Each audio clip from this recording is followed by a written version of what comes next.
Melanjutkan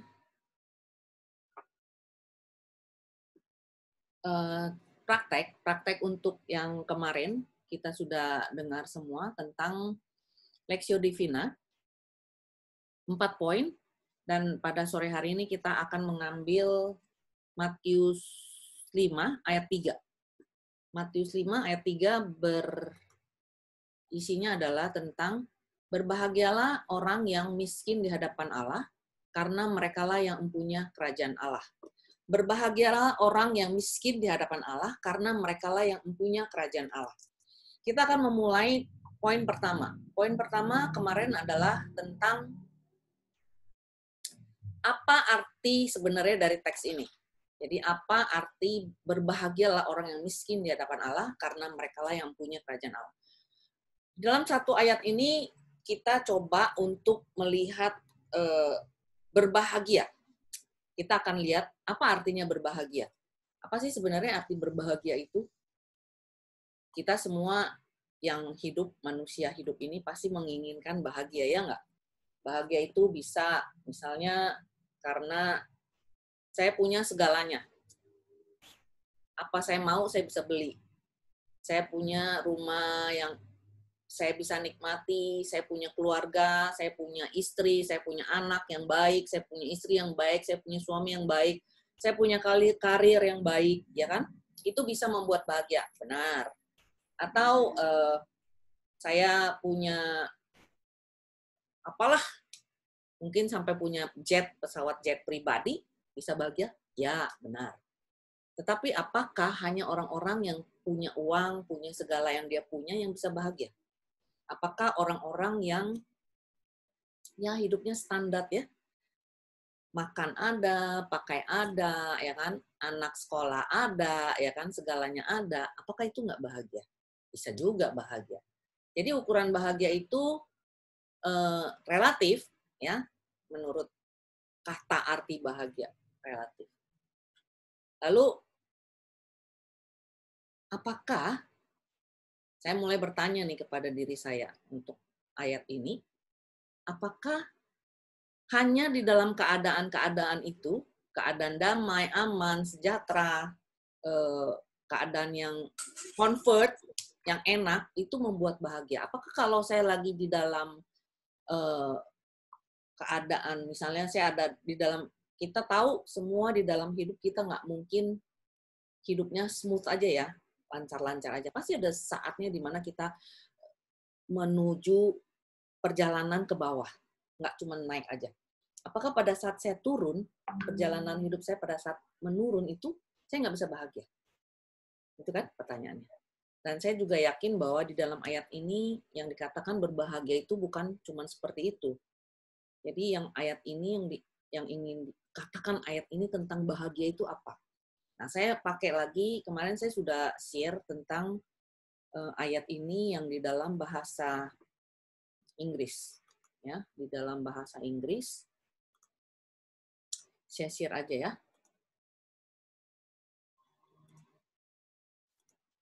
Nah, ini.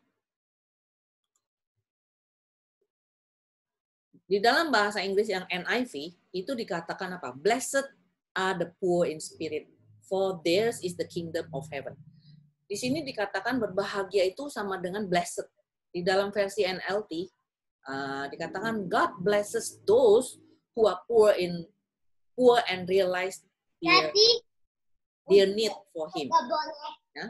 Terus di dalam versi AMPC juga dikatakan, di sini lebih jelas lagi kalau kita baca ini, dikatakan bahwa blessed di dalam kurung happy to be envied, ya, senang to be envied itu yang bisa diiriin, and spiritually prosperous.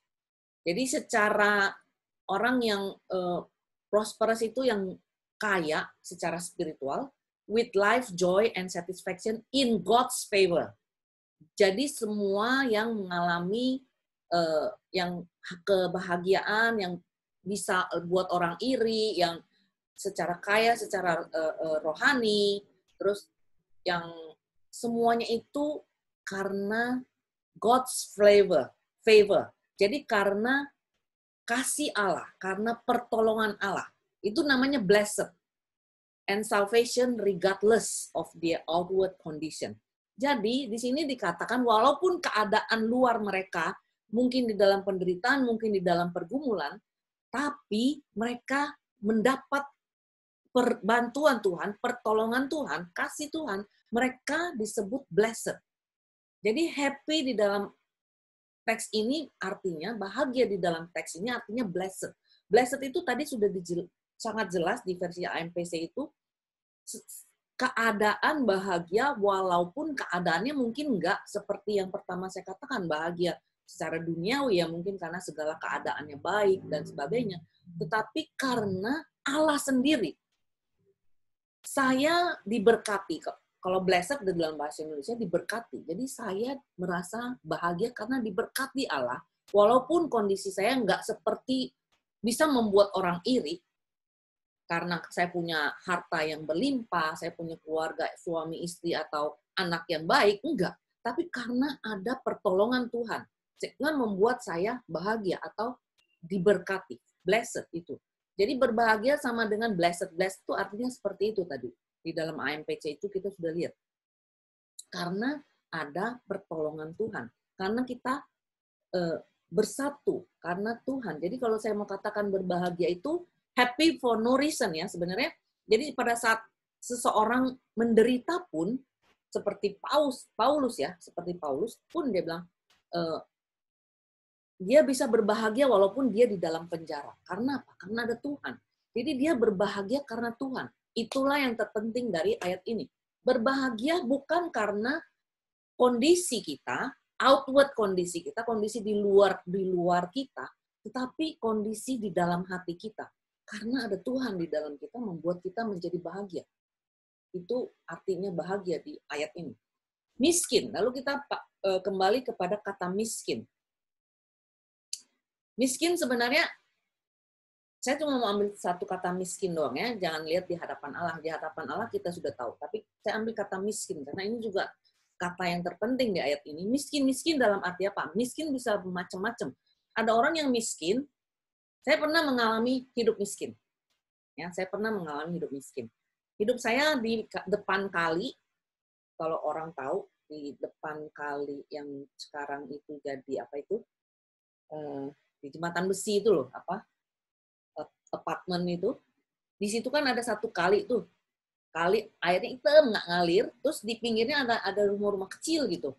Nah waktu dulu saya tinggal di situ, nyewa rumahnya, dan itu di situ depan pintu itu kalinya bau banget, dan dempet-dempet dengan orang-orang ya yang kehidupan seperti miskin menurut saya, karena sampai pernah satu kali musim kemarau, airnya di rumah air sumur, terus saya di rumah nggak ada air karena kemarau, sumurnya kering, lalu saya harus mandi, lalu saya dibawa bibi saya, udah tua, bawa ke kali tembusannya itu, pokoknya di depan itu ada kali dah, di depannya apartemen Season City. Apartemen Season City itu kan ada kali. Nah kali itu, saya dibawa sama bibi tua saya itu mandi di kali itu. Jadi waktu sambil mandi itu ada pisang goreng itu sambil berenang ikut lewat gitu di tempat saya mau mandi. Itu bagi saya kemiskinan. Ya, bagi saya kemiskinan. Nggak punya mobil, kemana-mana saya jalan kaki atau naik becak. Dulu saya waktu SMP, saya ke sekolah itu Jembatan 2, saya mesti jalan kaki. Pulang ke Jembatan 5, saya juga mesti jalan kaki. Itu bagi saya kemiskinan. Ada juga kemiskinan yang benar-benar miskin. Benar-benar miskin itu seperti apa? Orang-orang yang gelandangan, orang-orang gelandangan yang nggak punya rumah, yang nggak punya macam-macam, dia juga harus hidup dari tidur di trotoar gitu. Itu benar-benar miskin, nggak punya apa-apa. Itu miskin. Itu benar-benar miskin. Jadi saya miskin, tapi ada lagi yang lebih miskin dari saya, yang benar-benar nggak punya apa-apa, yang mengandalkan kehidupannya dari berbelas kasih orang. Tidur aja di pinggir emperan toko atau di mana. Atau di bawah kolong jembatan, itu benar-benar miskin.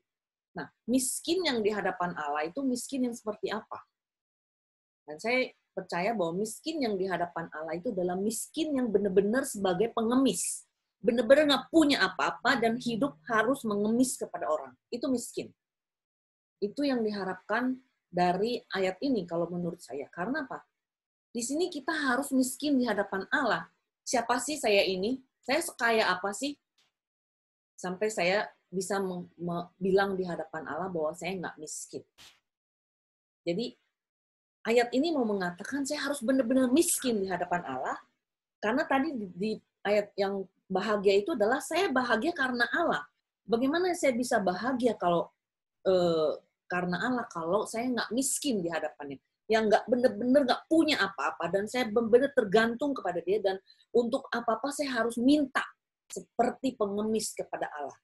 Itu miskin di ayat ini yang diharapkan diartikan oleh teks ini. Miskin itu benar-benar nggak punya apa-apa dan bergantung kepada Allah. Karena merekalah yang mempunyai kerajaan Allah.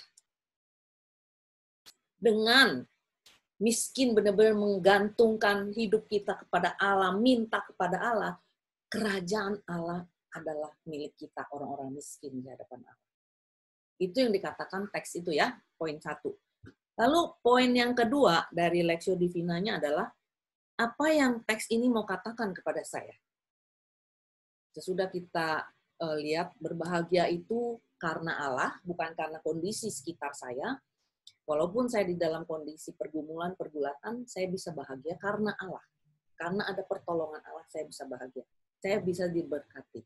Miskin karena saya nggak bisa ngapa-ngapain.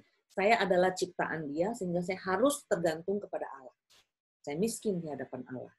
Jadi apa yang mau dikatakan teks ini kepada saya? Teks ini mau mengatakan apa? Saya harus benar-benar menggantungkan hidup saya benar-benar harus seperti pengemis di hadapan Tuhan, sehingga saya diberkati. Teks ini mau mengatakan itu kepada saya. Bisa nanti kita lain-lain, nanti kita boleh sharing. Semua dari kita boleh beda-beda apa yang dikatakan teks ini kepada saya. Lalu apa yang mau Tuhan atau saya? Jadi poin ketiga bisa juga saya mau katakan apa kepada Tuhan, atau Tuhan mau katakan apa kepada saya. Kalau di sini saya mau mengatakan kepada Tuhan bahwa Tuhan, saya minta rahmat-Mu untuk bisa benar-benar merasa miskin di hadapan-Mu. Untuk bisa benar-benar berlaku seperti pengemis di hadapan-Mu, untuk minta rahmat-Mu, untuk minta pertolongan-Mu, untuk minta berkat-Mu. Karena hanya Engkaulah sukacitaku. Itu yang saya mau katakan kepada Tuhan. Lalu poin yang keempat adalah perbedaan apa yang terjadi dengan ayat ini. Sesudah saya mengerti ayat ini, kira-kira perbedaan apa yang akan terjadi di dalam hati saya atau hidup saya selanjutnya. Perbedaan yang saya yakin setelah saya mengerti ayat ini, saya nggak boleh lagi merasa sombong bahwa saya pinter, saya mampu. Saya dulu pernah punya pikiran seperti ini. Apa sih yang Evi nggak bisa lakukan gitu loh. Evi bisa lakukan apa aja karena Tuhan udah kasih tubuh yang sempurna, ya, nggak kurang, nggak cacat. Punya kaki, punya tangan, punya kepala, punya segala macam, punya otak, bisa mikir. Jadi apa yang nggak bisa Evi lakukan, semua bisa lakukan. Tapi sesudah berjalannya waktu dengan ikut Tuhan, lama-lama saya menyadari kalau Tuhan nggak mengizinkan, nggak ada gunanya ini semua. Otak ini juga nggak ada gunanya gitu. Jadi yang mau saya katakan untuk poin keempat adalah perbedaan setelah saya mengetahui ini adalah saya minta rahmat supaya saya benar-benar bisa merasa bahwa dengan berkat Tuhan saya benar-benar bisa melakukan sesuatu atau melakukan segala hal dengan bertindak sebagai orang yang sungguh-sungguh membutuhkan rahmat Tuhan. Karena saya ini adalah ciptaan Dia, saya adalah milik Dia, saya nggak punya kemampuan apa-apa kalau Tuhan nggak mengizinkan, saya nggak bisa mencapai apapun kalau Tuhan nggak mengizinkan. Apalagi menjadi pemilik kerajaan Allah, nggak mungkin. Tanpa Tuhan saya nggak mungkin. Tanpa Tuhan saya nggak mungkin bisa bahagia. Tanpa Tuhan saya nggak bisa merasakan kehidupan ini menghidupkan. Saya juga merasa bahwa refleks ke pengalaman sebelumnya, bahwa di dalam kondisi saya sakit atau di dalam kondisi saya bergumulan, at the end kalau saya bergantung kepada dia, kalau saya datang kepada dia, dan kalau saya minta kepada dia, kan saya merendahkan diri saya di hadapan dia, dan saya minta kepada dia, akhirnya happiness atau joy itu, joy yang saya bilang bukan happy lagi, tapi joy in him, sukacita di dalam dia itu akan ada. Saya pernah sharing beberapa waktu lalu, waktu saya bergumul, di dalam pergumulan saya datang, saya retret, dan saya datang, dan akhirnya saya yang tadinya terkungkung, saya yang tadinya apa ya namanya tuh kayak kebungkus gitu sama duka cita, sama kesedihan, sama kemarahan, sama kekecewaan, tapi pada saat saya datang kepada dia dan saya berserah kepada dia, itu semua diangkat di muka. Sehingga saya bisa merasakan kebebasan. Saya bisa merasakan sukacita itu. Itu yang saya rasakan perbedaannya kalau saya miskin di hadapan Tuhan. Dan itu perbedaan hidup saya dengan mengandalkan kekuatan saya dan mengandalkan dia. Itu yang saya bisa sharing tentang Matius 5 ayat 3, bukan ayat 1 ya. Seperti itu dari saya.